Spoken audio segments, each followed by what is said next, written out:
Olá pessoal, sou o Dr. Paulo Assi, médico especialista em medicina nuclear. Faço parte do corpo clínico do Instituto de Medicina Nuclear de Cuiabá. O intuito desse vídeo é trazer informações médicas relevantes e verdadeiras sobre as terapias que utilizam o iodo radioativo no tratamento de algumas patologias da glândula tireoide. O objetivo é remover mitos e evitar preconceitos sobre esse assunto. A iodoterapia, de uma maneira geral, é uma técnica relativamente simples, muito segura e com uma excelente relação custo-benefício. Este primeiro slide, ele demonstra as possibilidades de uso do iodo radioativo no tratamento das patologias da tireoide. O iodo radioativo pode ser utilizado com segurança no tratamento definitivo do hipertireoidismo, pode ser utilizado também no tratamento do câncer diferenciado da tireoide após a realização da tireoidectomia total. E uma outra possibilidade é o uso do iodo radioativo na redução de tamanho de bócios compressivos, independente de existir ou não hiperfunção da glândula. Cada item existente nesse slide terão videoaulas específicas para tratar do assunto em questão. Este slide representa o levantamento que realizamos em nossos arquivos digitais sobre o uso do radioiodo na terapia de patologias da glândula tireoide.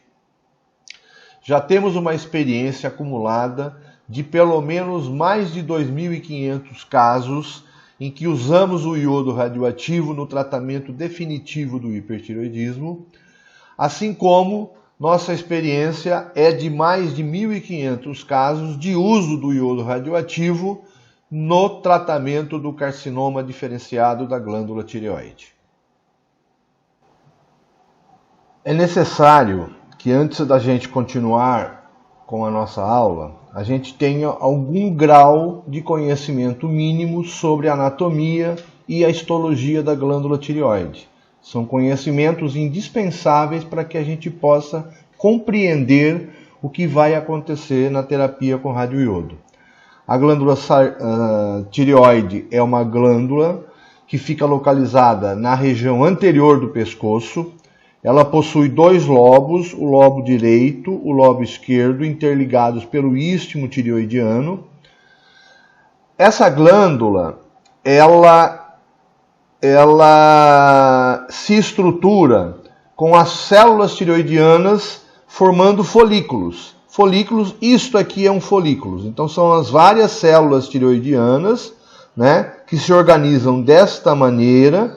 E ao sintetizar o hormônio tireoidiano, esse hormônio tireoidiano, antes de sair da glândula tireoide, ele fica armazenado numa estrutura denominada de coloide. Isso é importante. E é dentro desse coloide que o iodo radioativo vai ficar armazenado para que ele possa exercer a sua ação terapêutica. Uma proteína chamada NIS. NIS é a abreviação do nome em inglês da proteína responsável pelo transporte ativo de iodo para o interior da célula tireoidiana. Sua síntese depende do hormônio tireoestimulante e essa proteína é essencial para a detecção de metástases ou de recorrência quando da realização da cintilografia de corpo inteiro. Ela também é fundamental para se erradicar os tecidos remanescentes da glândula tireoide que sobraram da cirurgia.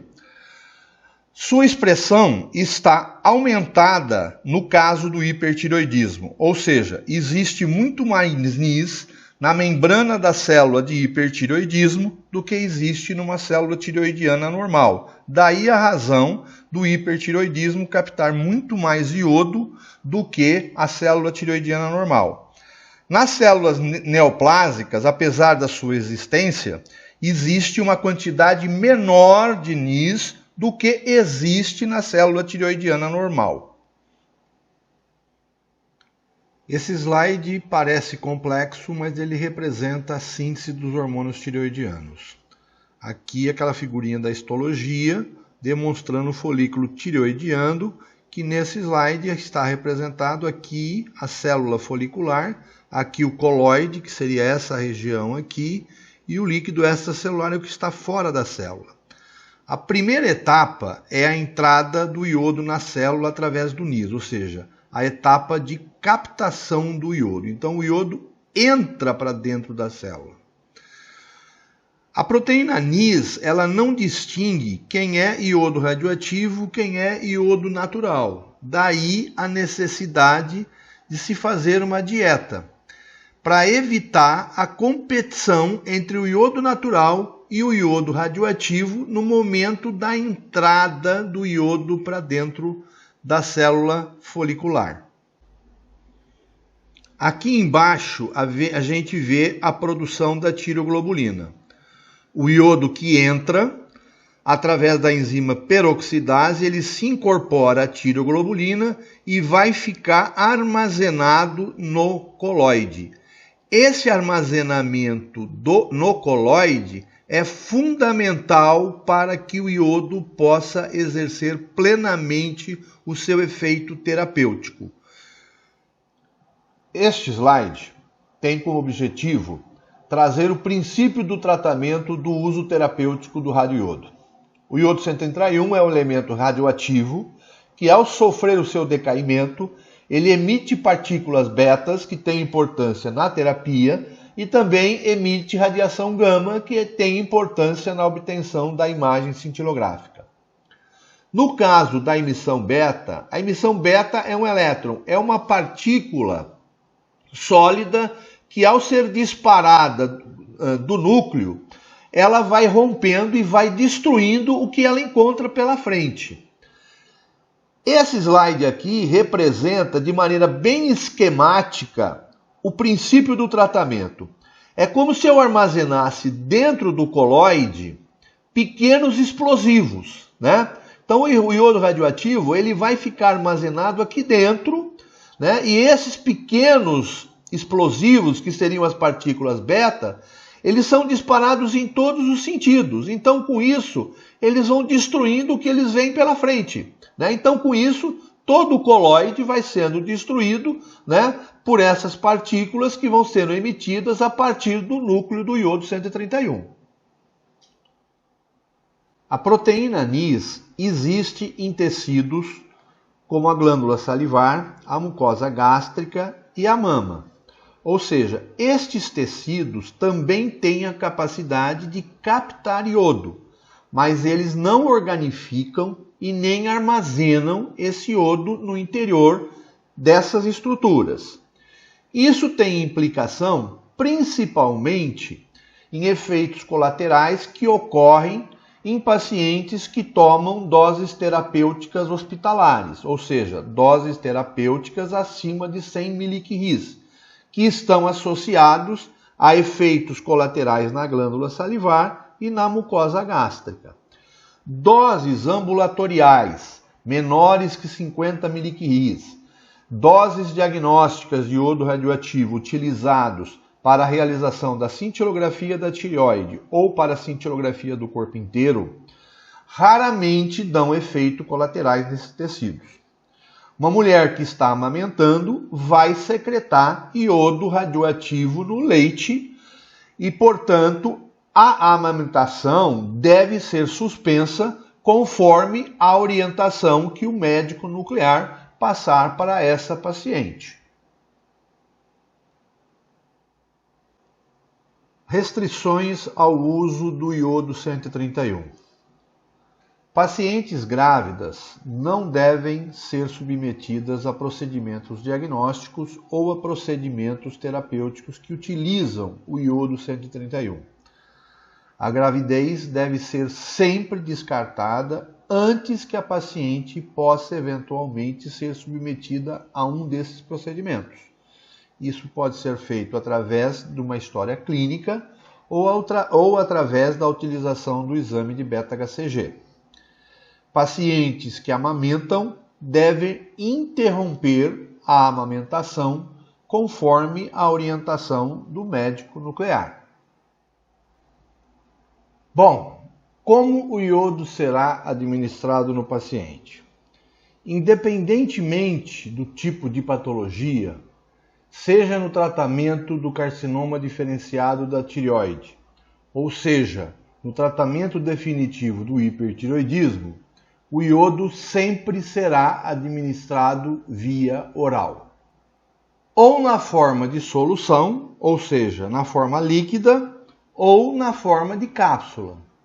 Aqui nós vemos o iodo na forma de solução.